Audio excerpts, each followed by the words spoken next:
Hey guys, I know it's been a while since I've been here on the Trading to Serve uh, YouTube channel, and I'm sorry about that. It's been extremely busy. I'll talk about that a little bit about some of the things that are going on. But I just want to explain too that there's going to be a few changes. I have just realized that making the videos more edited and cutting them down, even though I have experience with that, it's very cumbersome. It made me not want to keep recording more videos. And so I'm essentially going to treat these as live videos. I'm going to say something silly or I'm going to stumble over my words and I'm just going to keep it in here because the focus of this channel is specifically towards training to serve in small churches and around the internship program that I'm trying to develop. And so this would be a live video if I could actually go live. I don't have enough subscribers on my YouTube channel, but I feel like there is a need for um, a space for small church pastors to be able to talk and share about their experiences pastoring small churches. The majority of churches in the United States are small churches. There's lots of under 100 people in the congregation size churches. My church is a congregation with the size of 30 or less, probably more closer to 25 on average. And so these are small churches, and I know lots of pastors, even in my own town, of other churches that are of the same size. And yet, oftentimes, when it comes to resources or being able to talk about different things happening in small churches, we have to rely on podcasts or resources that are more targeted towards 200 plus people. And the truth is that I love the free resources that they give out. I use them, but every time I use them, I oftentimes have to go through this filtering process because I realized that thing is probably not going to work at my church in the same way, just because we have a lot fewer people. And so I felt like it was important to keep showing up and just recording a video with mistakes in it and just posting it as is. That's the best I can do right now. And so that's what I felt like I wanted to do. So that's why I'm back here. That's why I'm recording it like this. Hopefully, my heat, the in my office, my heating system is right here in a closet. So if that's really loud, I'm really sorry. This is the only time that I could record though this week, and so yeah, I just wanted to come and show up here and just share again, kind of the heartbeat of this channel. Uh, First of all, to serve small churches. I really have a passion for small churches since I've been pastoring one for 3.5 years. I walked into this church and realized that there's a lot of problems that are unique to smaller sized churches. And at the same time, that I don't think that small churches have to always be built into huge churches. It's something I've been convicted about from the very beginning, and I've grown more and more fond of that thought and recognizing that there's a really important place for small churches, especially in communities where those churches have been there for so long. And there are people. So, for example, I have a person in my church, a man by the name of Bob. He's a World War II vet. He's 101 years old. He has been coming to this church for like 80 years. And there's something so cool, especially when we think about how old our faith is and how far the modern church dates back to is thousands of years now.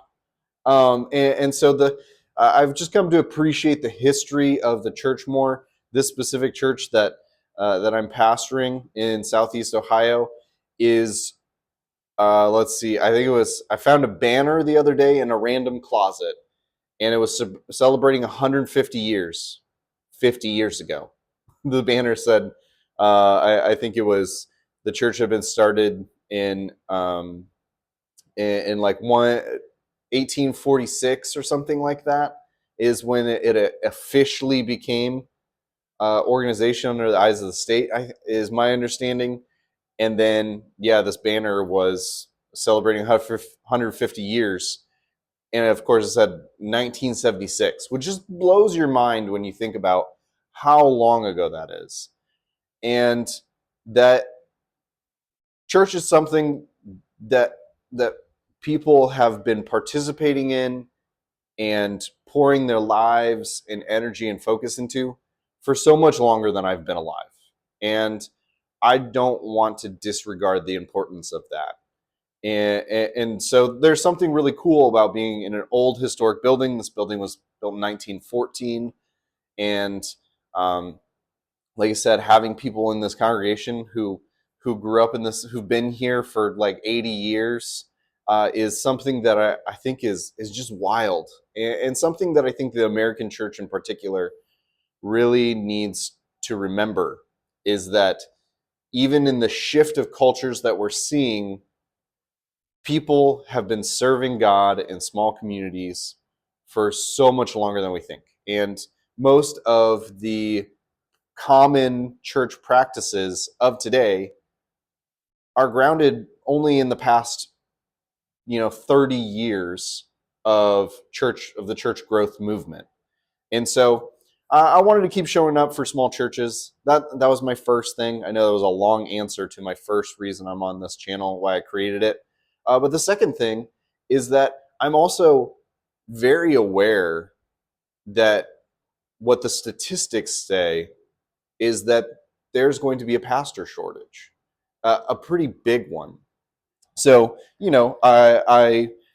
as I mentioned before, I get resources from bigger churches or um, from podcasts that are far more advanced and and have a lot more components than I can put together as a full-time pastor at a church of 30 congregants. So I've one of the main podcasts I've listened to throughout this past several years is the Carey Nieuwhof podcast, and just hearing from his perspective the pastor shortage that we're going to see, that kind of really stirred up in me a desire to do something about it. And I said, I think small churches can be part of the solution. We just have to think differently than big churches do, and so one of the things that our church currently does is that we have a ministry internship program for young men and women who are either interested in, more specifically interested going into small church ministry, but just a place where they can get their feet wet, where they can actually practice ministry. That's one of the things that I think actually the small church has the greatest advantage over the large church, is that we have immense needs and we can't make those needs go away with money because there is no money. There's no extra funds. There's no extra things. We don't hire cleaners. We can't hire more staff. And so this was probably about 2.5 years ago. I really started developing internship program because we're about 30 minutes away from Cedarville University, a place that now has a seminary program. And I was just thinking, man, like, as someone who went to a college and was very interested in ministry, I tried to convince friends of mine while I was in college to go plant a church somewhere strategically in the United States. That never ended up happening. I became a missionary to the Dominican Republic for a couple of years. I'm sure we'll hear about more another time. But I just thought about it and I was like, man, if there had been a church who had said, hey, we want to train you in ministry. We want to give you the opportunity to pursue some of these gifts, some of these passions that you have in the church, and we're going to give you space to do that. I would have jumped at that opportunity. And so basically, I started an internship program. Um, uh, Ours is paid since they have to travel 30 minutes away, and and this is the other thing. I wanted our church specifically to look at this from the perspective of, this is an opportunity to invest in people. And in order to invest in things, you have to put money down, right? You can't just start an investment account and not put any money into it. You have to have a buy-in, right? If you want to invest in a company or business, even if it's a small thing, you're investing by giving money. You're buying into that thing, and so there's a cost to it. And I wanted our church from a very early point to look at this as, listen, yeah, we could offer free internships. We might not attract as many people. We might get somebody who comes in and sees a need. But this is the other thing with students going to Cedarville University. It's not the cheapest university there is out there. It's a private university, Christian one. And I said, well, I mean, like for people going into ministry, they could be spending $30,000 to $40,000 a year to become trained and get a master's of divinity in 5 years. Well, they're going to be in debt. And even if we just have to pay these interns like for 10 hours a week, minimum wage, I think we can do that. They'll be a huge help. But also, more importantly, we'll get the opportunity to invest in them and to provide for them in a really unique way. And so that's really the two things, right? Is I have a real heart for small church ministry, and I also have a heart for people going into ministry, young people, and actually getting them to practice ministry all throughout their studies. Because I think what oftentimes happens is that these students, they go and I know this happened. This was something that could have easily happened to me if I had been a ministry major in college. I was a history major, different thing. But it would have been really easy to just go and study and take these classes and have absolutely nowhere to put what I'm learning into practice, which, as a former teacher, I think is the worst thing ever. Like, why would we not have these people practice what they're learning while they're learning it? And so that's a big part of this ministry. Wanting it's really cool. We actually have two. I know I just said we're a church of 30 or less people. We have two interns who currently serve without us, and one of them is a freshman, and one of them is a sophomore. And so, from very beginning of the semester, I got a freshman who, if he stays with us for all 4 or 5 years of his degree as an intern, he will be so equipped to serve the church in a way that most other people coming out of seminary just won't. They'll know the realities of what is church ministry when you have budgets.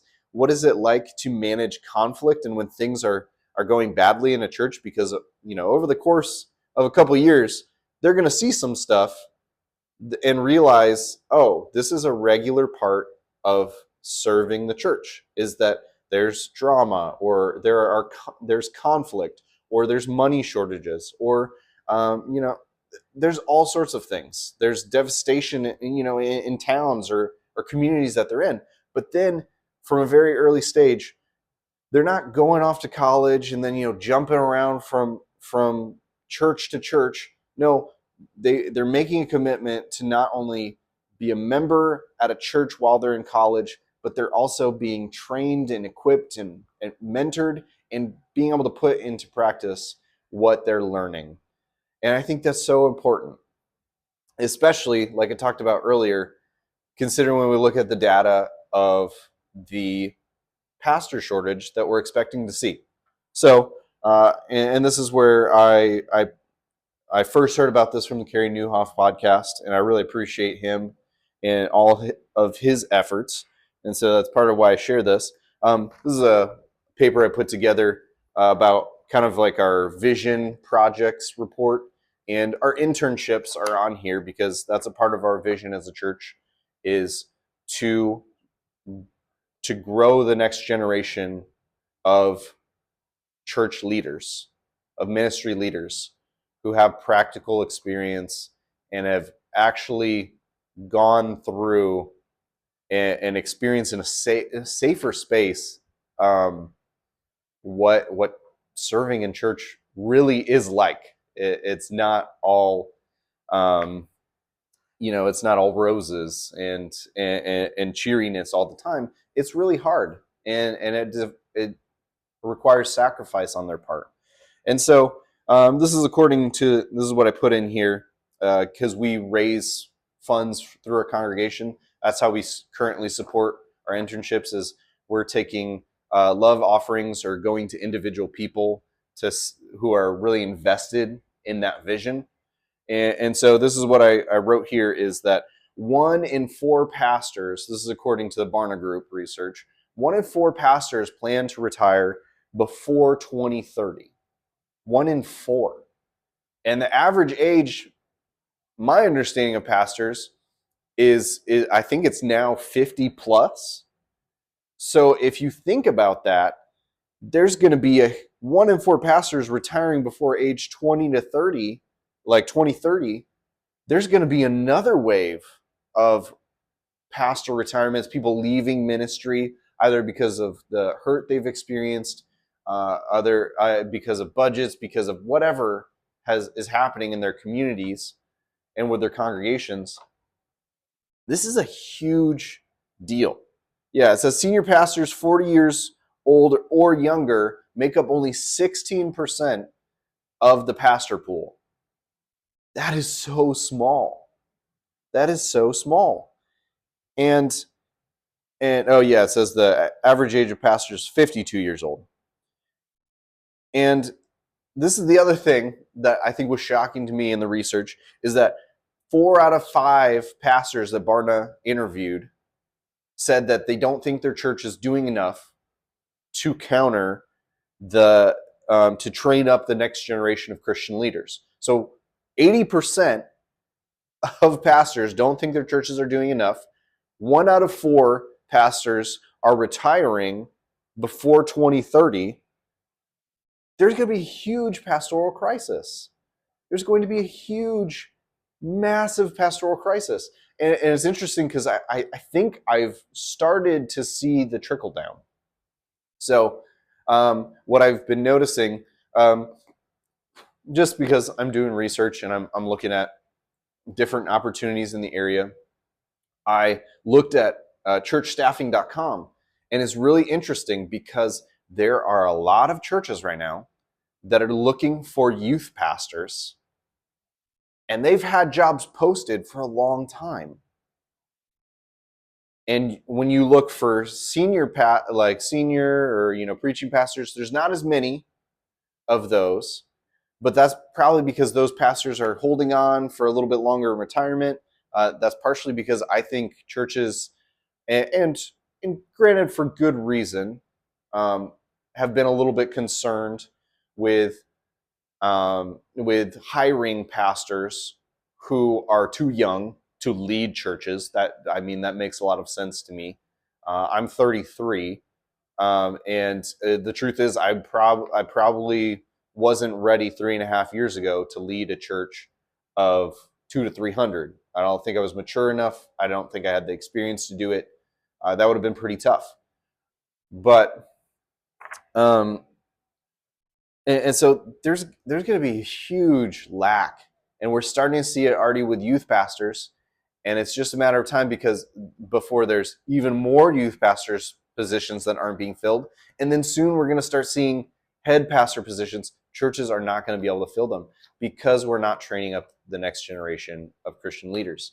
A lot of people have experienced a lot of hurt in the church, the American church especially.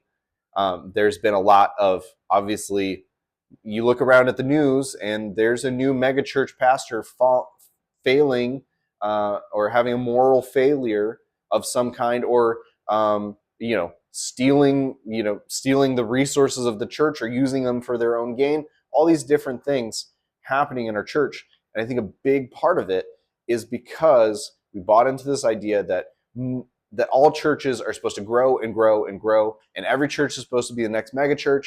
That's not really what it's supposed to be. Churches are supposed to serve their communities. They're supposed to represent Christ. in whatever stage they're at. And there's a place for small churches to do that.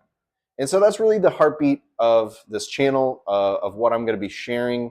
I'm sorry if it's not the most organized at this point, and I'm going to try to get a little more organized. I'm going to have one of my interns hop on here and dialogue through some of these things with me as well, I think, if we can make the schedules work. But what we want to focus on is people of character. The next generation of Christian leaders have to, above and beyond, they have to have real relationships with Christ and rooted in godly character.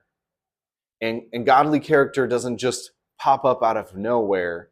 It's grown over time, it's grown over experience, it's grown through mentorship, and the Holy Spirit just doing a work in people in a really practical way. And so that's what Train to Serve is all about. I hope that you can see the need for this, and that's where I said I'll keep showing up here, and if small church pastors you find me, awesome. I'll try to make it easier for you to find me. And like I said, I'm sorry I can't do anything more polished at this time, but I want to keep showing up because I think the need is great, and the need for a space for small church pastors to be able to talk about this and to serve in a really unique way. The opportunity to serve by helping raise up the next generation of leaders is going to be crucial to the future of the American church. So I'll see you next time.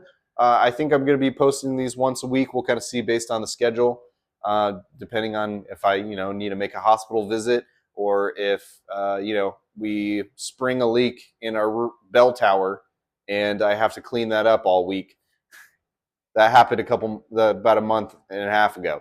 So I appreciate all of you who are serving in small churches and faithfully following the Great Commission and walking closely behind Christ in his footsteps to serve his people. He is, like Mark 10:45 says, Christ came to serve, not to be served, but to give his life as a ransom for many. And so may we do that in everything we do. So see you, small church pastors.